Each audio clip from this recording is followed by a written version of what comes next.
I love it. I love it. Because I'm here for one reason and one reason only. Is that Florida and America need 4 more years of President Donald Trump in the White House. It's on. And the road to victory runs right through Florida. Really is great to be with you all. And if you've got a seat, you can take it. You know, I don't know if you all got to see it, but I was just in Utah the other night. We had a little debate with Kamala Harris.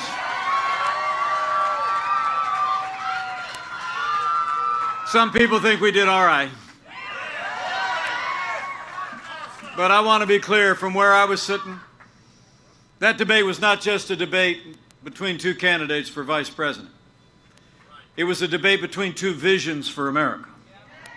Joe Biden and Kamala Harris want higher taxes, open borders, socialized medicine. They want to abolish fossil fuels, use taxpayer funding to pay for abortion. They want to defund the police and pack the Supreme Court. President Donald Trump's vision for America is a little bit different. President Trump has rebuilt our military. We cut taxes. We rolled back regulation, unleashed American energy, secured our border, supported law enforcement, life and liberty, and the Constitution of the United States. You know, when you compare the Biden-Harris agenda with our agenda, the choice is clear. If you cherish faith and freedom and law and order and life, we need 4 more years of President Donald Trump in the White House.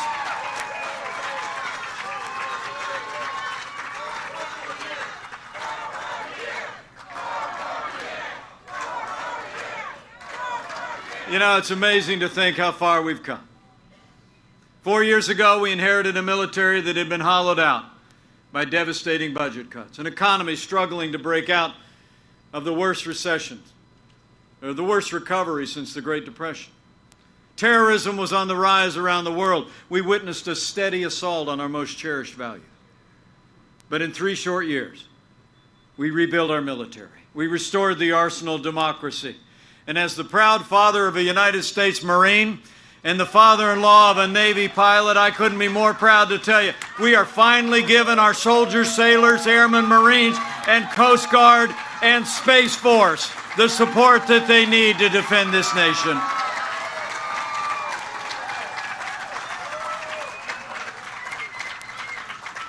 And that's just what we've done. We've stood strong for freedom.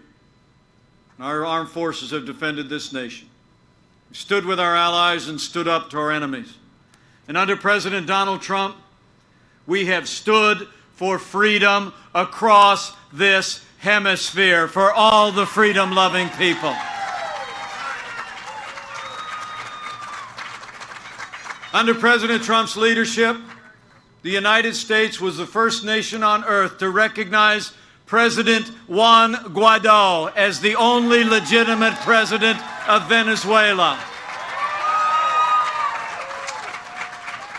And under this president, America has been clear. Maduro must go, and America will stand with the people of Venezuela until their libertad is restored.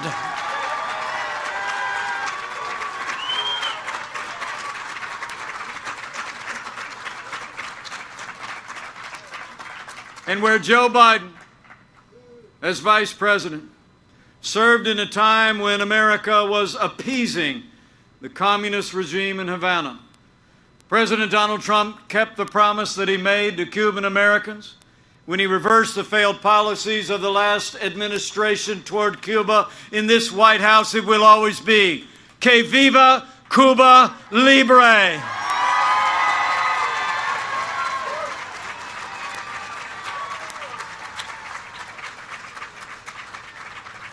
So we've stood with those who serve, and we've stood for freedom in this hemisphere of freedom. And we've stood every day with all the men and women who have worn the uniform of the United States of America. After years of scandal when Joe Biden was vice president, years of scandal at the VA that literally saw veterans perishing as they waited care, President Donald Trump has passed the most sweeping reforms of the VA in 50 years. We have fired thousands of employees that were not providing the care, and Veterans Choice is now available for every veteran in America.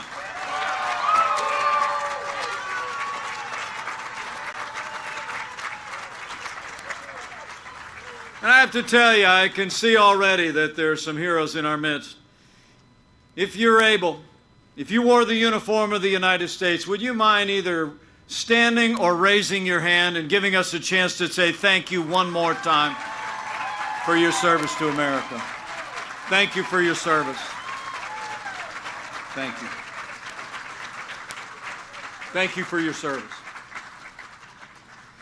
So we didn't just rebuild our military. I'm proud to report to all of you sitting out in the sun, and I don't know who set up this arrangement. I'd be happy to be out in the sun too. I'm ready to take the heat to drive a victory on November 3rd.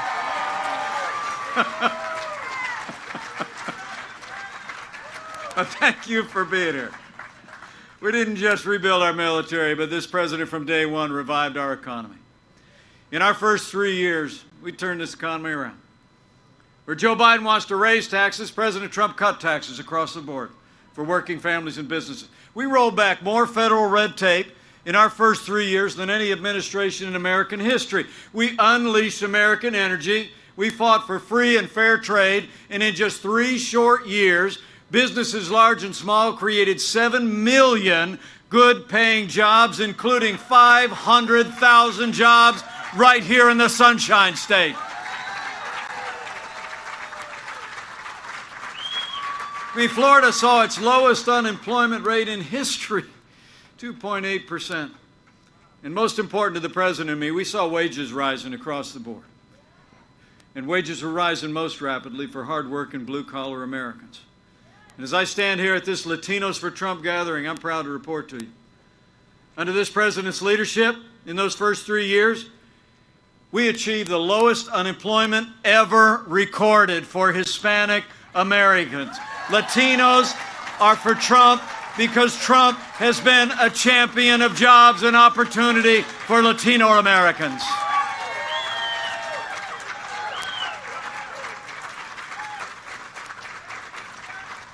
You know, during this National Hispanic Heritage Month, as President Trump said, we know Latinos embody the very best of America's values: commitment to faith, family, to hard work, and the American dream. This past summer, the president established what we called the White House Hispanic Prosperity Initiative to continue to build on the momentum that we've made over the last 3.5 years. You know, when Joe Biden was vice president, less than half of Hispanics owned their own home. But under President Donald Trump, Hispanic home ownership has increased by 11%, and more than half of Hispanics in America are now home owners.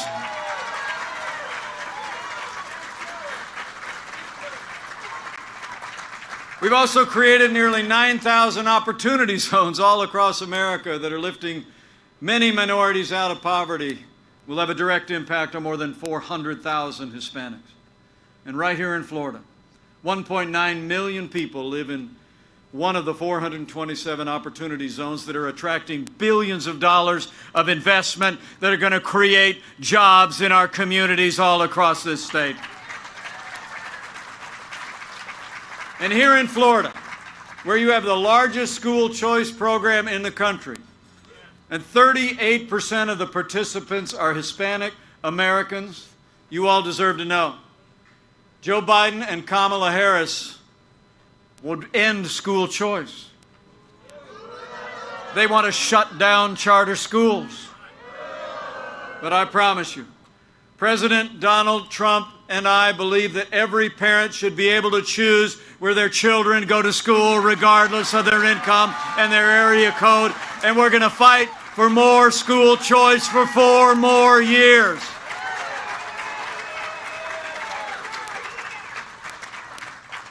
And the results have been incredible. In our first 3 years, Hispanics enjoyed record high graduation rates across the country and record low poverty rates.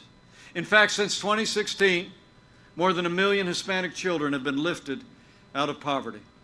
And nearly half of the jobs that were created in our first 3 years went to Hispanic Americans. That's what we call promises made and promises kept.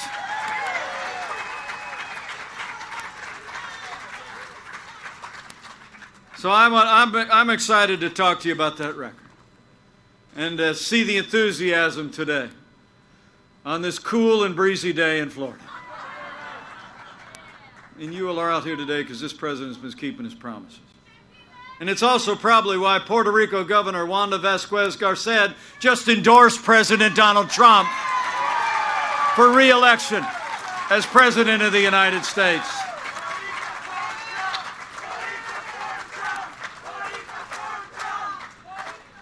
This week, the governor of Puerto Rico asked people in that territory to vote for the person who's been there for Puerto Rico in its most difficult moments.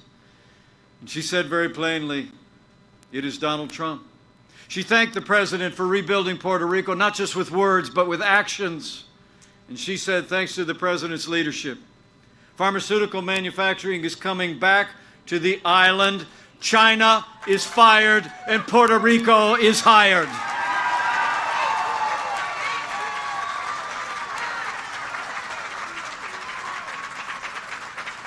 So for Hispanic Americans and every American of every background, we need to re-elect President Donald Trump for 4 more years.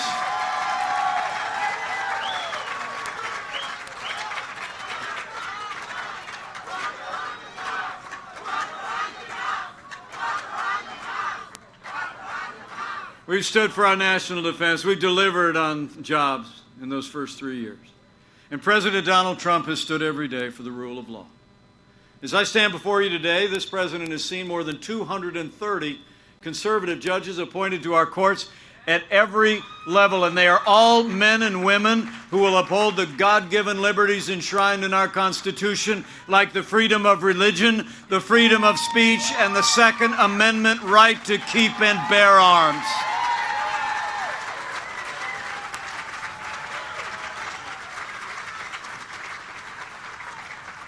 Now, last month, as a nation, we paused to honor the life and service of the late Justice Ruth Bader Ginsburg. But when the memorials were over, President Trump fulfilled his duty under the Constitution of the United States, and he nominated a principled, brilliant, conservative woman who loves the Constitution to the Supreme Court. He nominated Judge Amy Coney Barrett.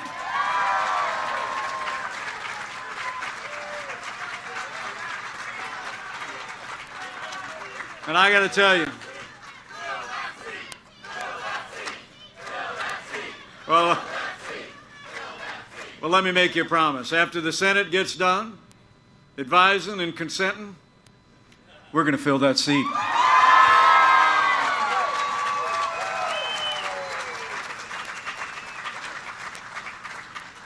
I got to tell you, I'm a big fan of Judge Amy Coney Barrett. And not just because she's from Indiana, but because she is truly a remarkable person. And she deserves a dignified hearing, a dignified and respectful hearing in the United States Senate. But men and women, we have reason to be concerned. You all remember when she was concerned to the Court of Appeals just 2 short years ago, the Democrat chairman of the Judiciary Committee criticized her Catholic faith. Senator Dianne Feinstein said, quote, "The dogma lives loudly within you." And Hollywood elites have already begun to criticize Judge Barrett and her family for their faith. Well, I got news for the Democrats and their friends in Hollywood. That dogma lives loudly in me. That dogma lives loudly in you. And the right to live, to work, to worship according to the dictates of our faith lives loudly in the Constitution of the United States of America, and these attacks on Judge Amy Coney Barrett's faith must stop.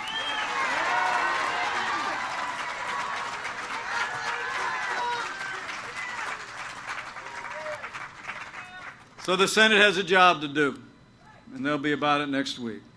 But I thank you for your strong support. And I want to thank both of the great senators from the state of Florida who have been there every step of the way.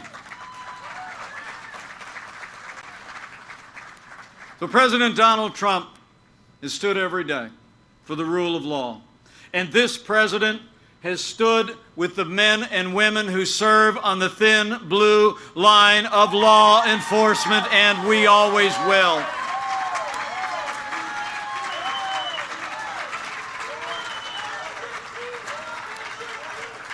Now, you all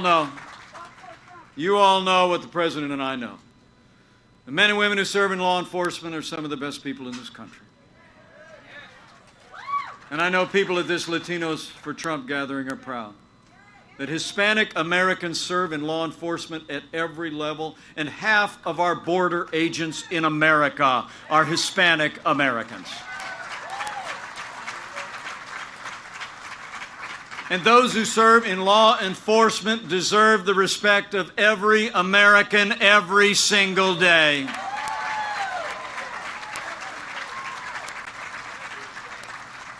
Now, the President and I will always support the right of Americans to peaceful protest. It's enshrined in our Constitution. But rioting and looting is not peaceful protest. Burning businesses is not free speech. Violence against innocent civilians, the destruction of property, or violence against law enforcement will not be tolerated, and those who do these things will be prosecuted to the fullest extent of the law.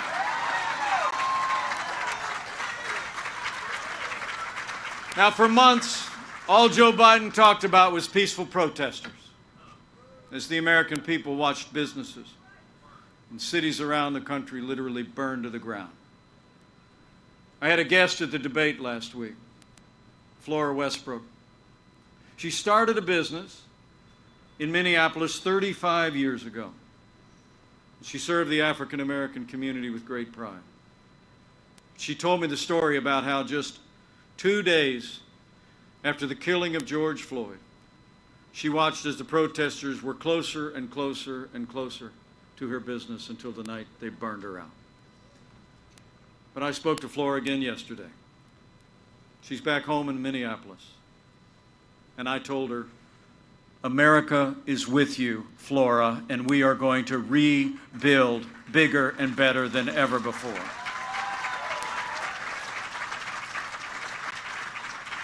You know, the truth is Joe Biden would double down on the very policies that have led to violence in our major cities.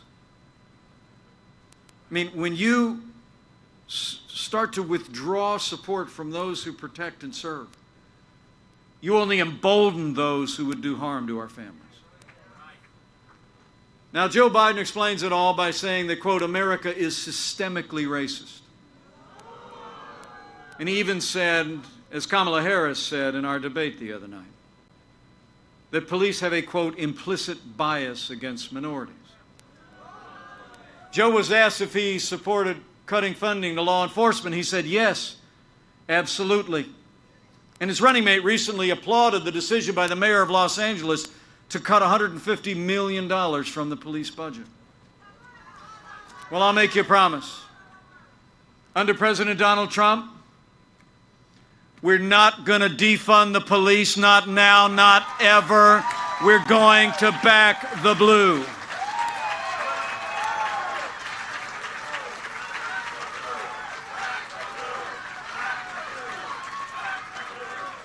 I mean, President Trump and I know what you all know. We don't have to choose between supporting law enforcement and supporting our African American neighbors, our Hispanic American neighbors, or any of the families that live in our major cities. We have done both for the last 3.5 years, and we're going to keep doing both for 4 more years. We're going to have law and order in every city for every American, regardless of race or creed or color. So help me God.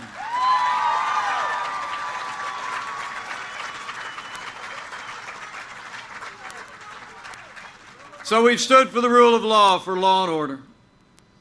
And from day one, I'm proud to report here at Central Christian University, President Donald Trump has stood every day for the religious freedom of every American of every faith.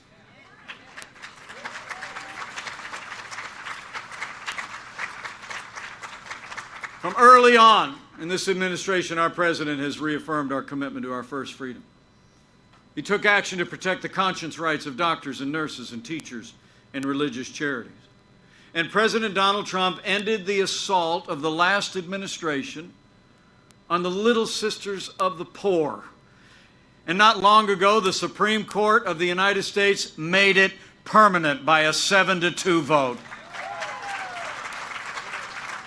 Now, you all deserve to know that when Joe Biden was vice president, the last administration literally hauled the Little Sisters of the Poor into federal court to force them to compromise their faith, to live under the new mandates of Obamacare. But under this president, I promise you, we've stood for religious liberty every single day, and we're going to keep standing for the freedom of religion of every American of every faith for 4 more years.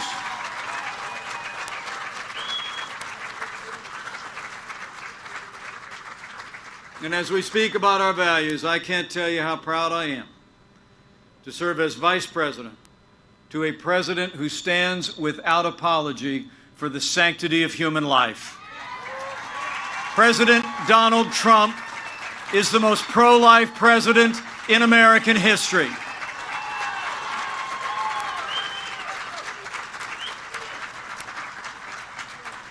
So we've rebuilt our military, revived our economy, stood for law and order, our liberties and life.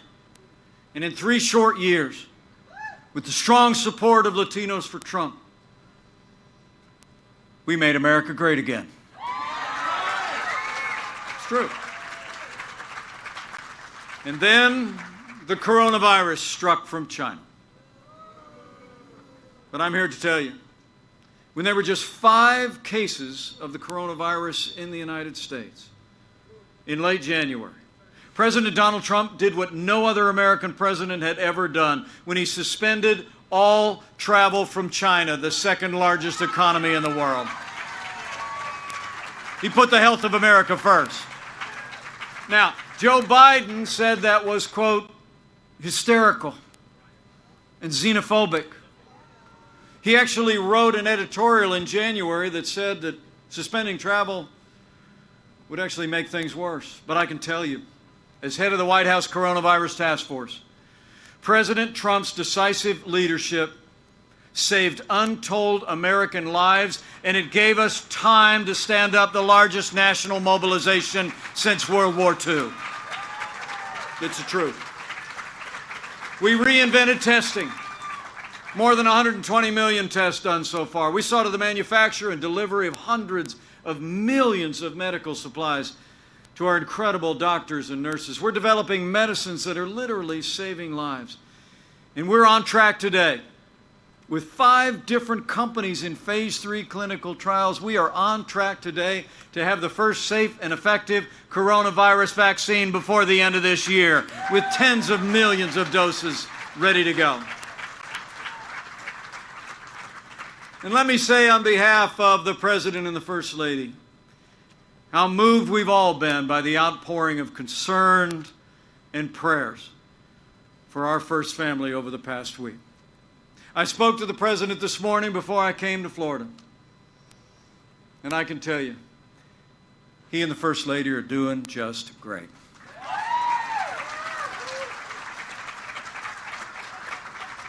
But the President and I both feel the outpouring of concern for them was just emblematic of the love and the concern and the care that's been shown all across this country. And so to all of those that have been impacted by the coronavirus, to families that have suffered loss, you'll always be on our hearts. And can we just take a moment to say thanks to the doctors, the nurses, the first responders, and everyone who's been there to help the American people through this challenging time. They are heroes all.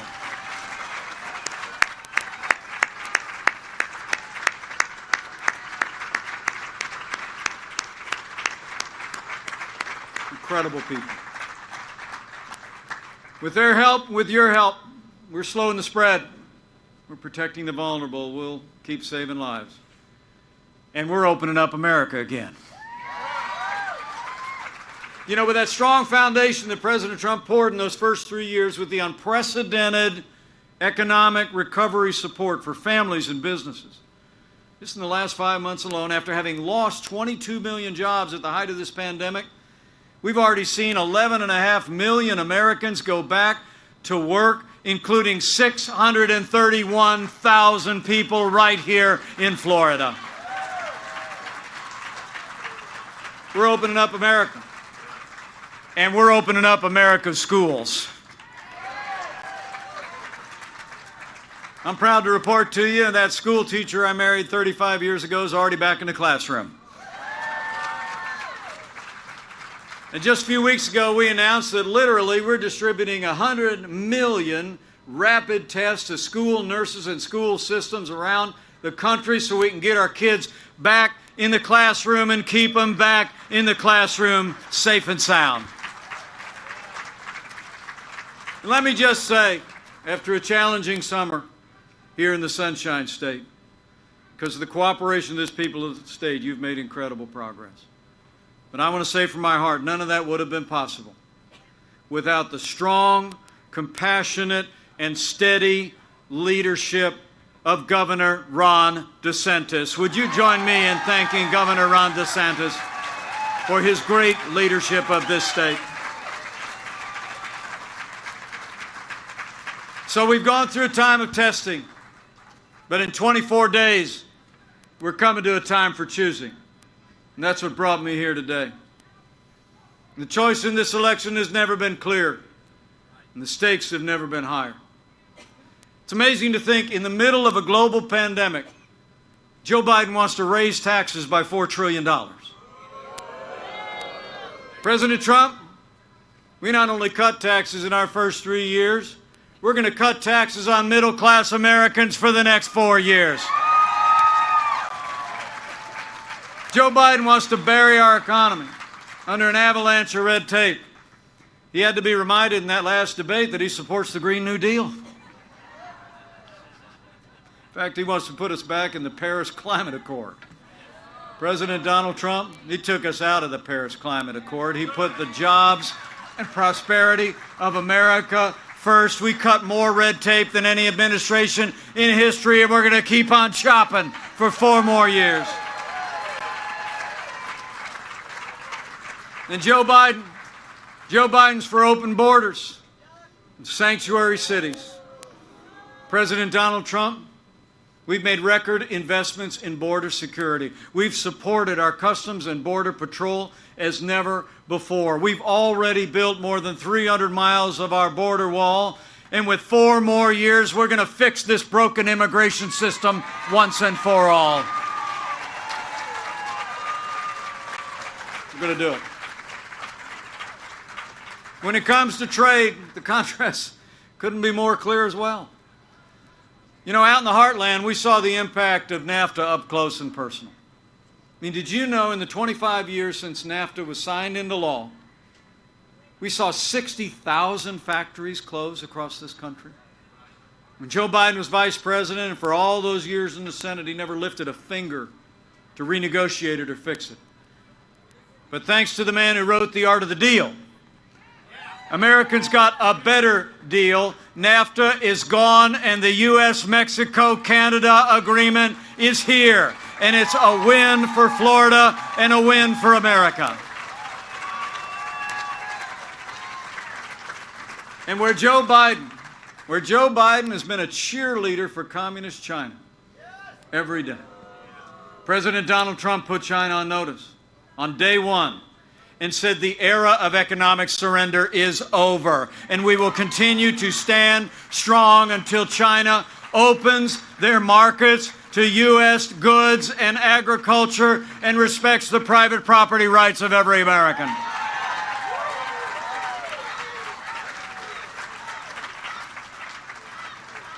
And where Joe Biden and Kamala Harris want a government takeover of health care that would put us on an inexorable path to socialized medicine. I mean, did you see Bernie Sanders the other day reminded the country that he'll be writing the health care reform if they win the Senate? I think Latinos for Trump, no better than most. We can reform our health care system, we can protect pre-existing conditions, and we can make sure that America will never be a socialist country.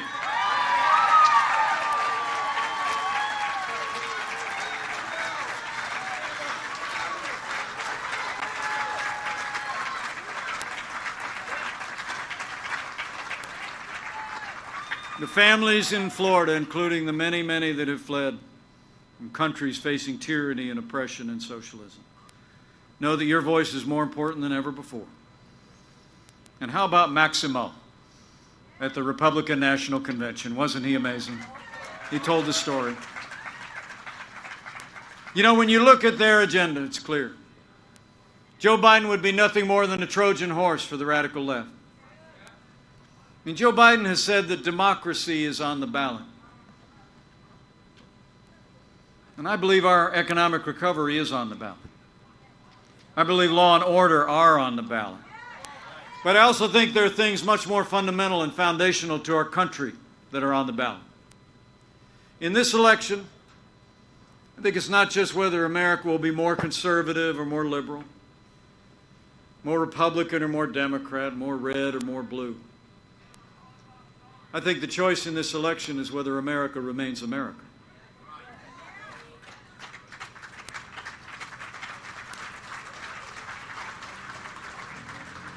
It's whether we allow Joe Biden and Kamala Harris to steer our nation on a path of more government and less freedom, the path to socialism and decline,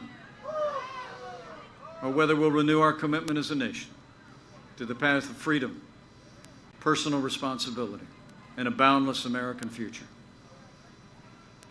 So men and women, for our freedom, and for all the ideals that have always made America great, we need to decide right here and right now that Joe Biden will never be President of the United States of America. We're going to re-elect President Donald Trump for 4 more years.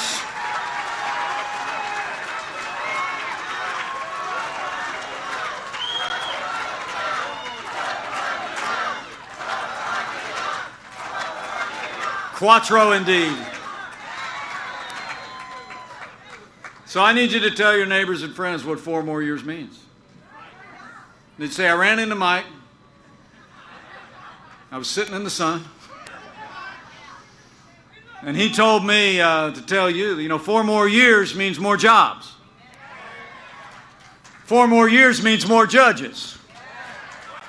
4 more years means more support for our troops and our cops.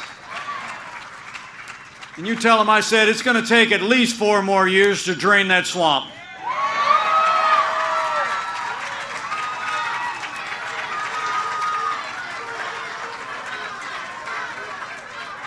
Oh, we're draining it. 4 years ago, a movement was born. A movement of everyday Americans from every walk of life. Here in Florida, you believe we could be strong again. You believe we could be prosperous again. You said yes to President Donald Trump in 2016, and I don't know Florida's going to say yes to 4 more years of President Donald Trump on November 3rd, 2020.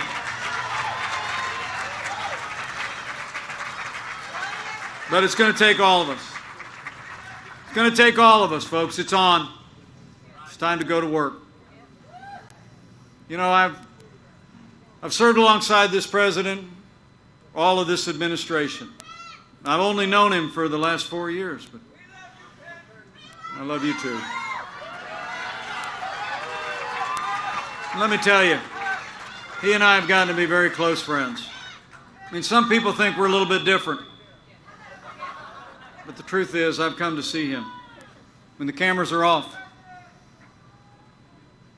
And I can tell you firsthand, there's never been a day that President Donald Trump, against overwhelming opposition from the Democrats and many of their allies in the media, there's never been a day that President Donald Trump hasn't gotten up to fight to keep the promises that he made to all of you. And now it's our turn to fight for him. It's on, Florida.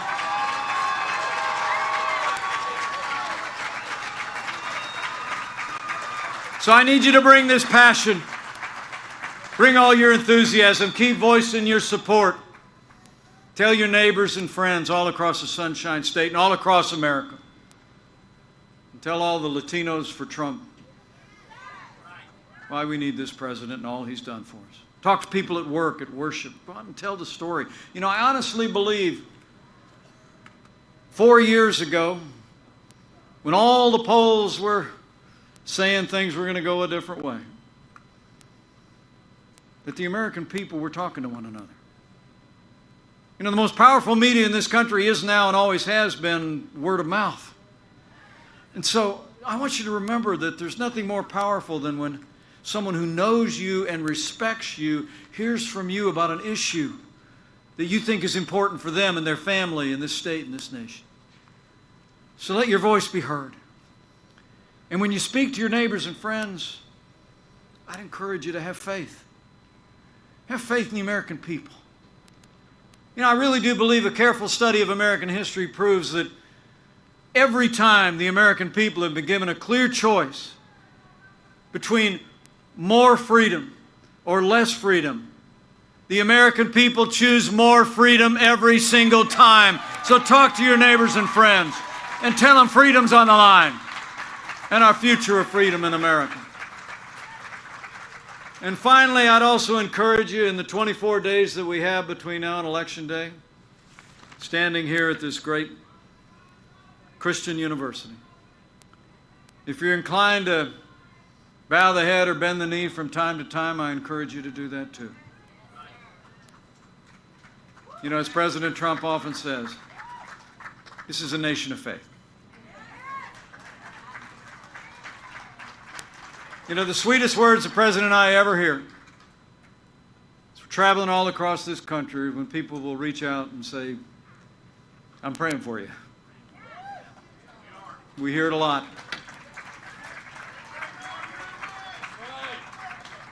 And it's caused me to believe, as I've traveled the nation, that while it looks on television, like I told that little girl, if you saw it down in Utah this week at the debate, I had a question from a little girl that said she was watching television. It seemed like all Americans would do were arguing anymore. I said, I'll always believe that there will always be more that unites us in these United States than could ever divide us, and chief among those things is faith.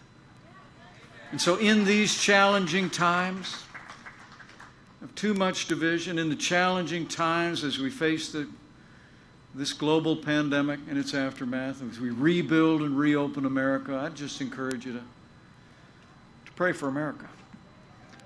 Pray for all the American people. And when you pray, pray with confidence that if His people who are called by His name will humble themselves and pray and turn, that He'll do like He's always done in much more challenging times than we could possibly imagine. He'll hear from heaven and He'll heal this land. This one nation, under God, indivisible, with liberty and justice for all. So pray for America, for all the American people. It'll make a difference.